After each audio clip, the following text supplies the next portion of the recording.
This is a story about a woman named Anna. Anna lives in a busy city in England. She works in a large office in the center of London. Every day, Anna follows the same routine. She wakes up at 7 o'clock, she drinks her coffee, and she takes the subway to work. At the office, Anna sits at her computer for 8 hours. She writes emails, she answers the phone, and she talks to her boss. Anna is good at her job, but lately, she feels very tired. It is November, and the weather in England is cold, wet, and windy. Anna looks out of the window at the gray sky. She sighs and thinks to herself, I need a holiday. I need to see the sun. I need a new adventure. That evening, Anna goes home. She makes a hot cup of tea and sits on her sofa.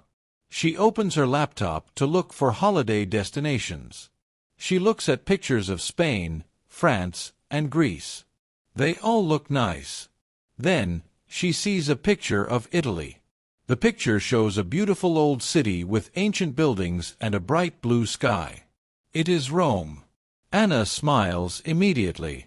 She feels excitement in her heart. I am going to Rome, she says out loud. She books a flight ticket for the next week and finds a small, charming hotel near the city center. 2 weeks later, Anna is at the airport. She has a big blue suitcase and a small backpack. She is a little bit nervous because she does not speak Italian. She only knows one word, ciao. But she is also very happy. She gets on the airplane. The flight takes 2 hours. Anna reads a book about Italian history on the plane. When the plane lands in Rome, the weather is very different from London. It is not raining. The sun is shining and the air feels warm. Anna takes a taxi to her hotel. The taxi driver drives very fast through the narrow streets. He talks loudly on his phone and uses his hands to speak. Anna looks out the window. She sees old yellow and orange buildings, many scooters, and people walking with sunglasses. Anna arrives at her hotel. The receptionist is a friendly man named Marco. He smiles at Anna and says, Benvenuto, which means, welcome. He gives Anna a map of the city and the key to her room. Her room is simple but clean. She opens the window and hears the sounds of the city. She hears church bells ringing and people laughing in the street below. She unpacks her bag, changes her shoes, and grabs her camera. She is ready to explore.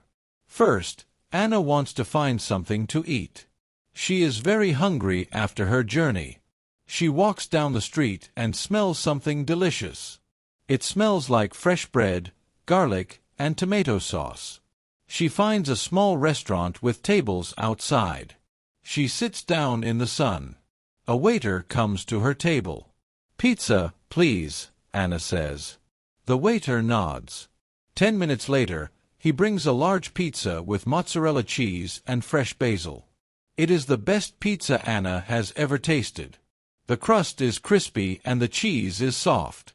She eats the whole pizza and drinks a glass of cold water. After lunch, Anna decides to walk to the Colosseum. She looks at her map, but the streets in Rome are like a maze.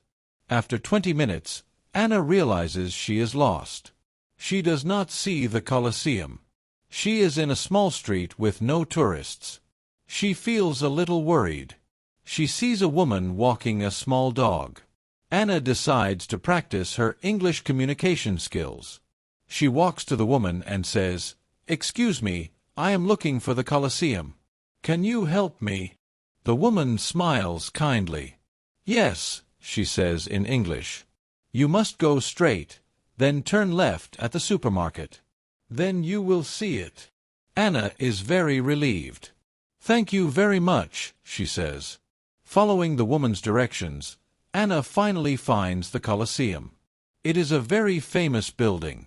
It is huge, old, and magnificent. Anna takes many photos with her camera. She imagines the history of this place. She thinks about the people who built this 2,000 years ago. It is amazing. Near the Colosseum, there is an ice cream shop. In Italy, ice cream is called gelato. Anna walks inside. There are so many colors and flavors. There is red strawberry, yellow lemon, brown chocolate, and green pistachio. Anna chooses 2 scoops, chocolate and lemon. She eats her gelato while walking towards the Roman Forum. In the evening, Anna walks to the famous Trevi Fountain. It is beautiful at night because there are lights in the water. There are many people there. Legend says that if you throw a coin into the water, you will return to Rome one day. Anna takes a small coin from her pocket. She stands with her back to the fountain. She closes her eyes, makes a wish, and throws the coin over her shoulder. Splash! The coin falls into the blue water. She hopes her wish comes true. The next day, Anna wakes up early. She wants to visit a local market. She loves markets because they are noisy and colorful. She takes the bus to the market square. There are stalls with red tomatoes, green vegetables, and bright yellow lemons. Anna stops at a stall to buy some fruit. The seller is an old man with a friendly face. "Buongiorno," he says. Anna replies, "Buongiorno." She points to some apples. She buys 3 apples and a bag of pasta for her brother back home. She also buys a bottle of olive oil for her mother. The seller gives her a free orange. "For you," he says. Anna feels touched by his kindness. In the afternoon, Anna sits on a bench in a large park. The park is green and peaceful. She watches the people walking by. She sees children playing football on the grass. She sees old men reading newspapers and talking politics. She sees young couples holding hands and eating sandwiches. Anna feels a little bit sad because she has to leave tomorrow. She loves the Italian lifestyle. People here seem to enjoy life more. They take time to eat, to talk, and to relax. They are not always rushing like people in London. Anna promises herself that she will relax more when she is back in England. Finally, it is time to go to the airport. Anna packs her blue suitcase again. It is full of pasta, olive oil, and happy memories. She says goodbye to Marco at the hotel. The taxi takes her back to the airport. When the plane takes off, Anna looks down at the city of Rome one last time. The lights of the city look like gold in the dark. She closes her eyes and falls asleep. When she wakes up, she is back in England. It is raining again, but Anna is still smiling. She knows that she can always go back to Rome. She learned that the world is big and friendly, and that speaking a different language, even just a little bit, opens many doors.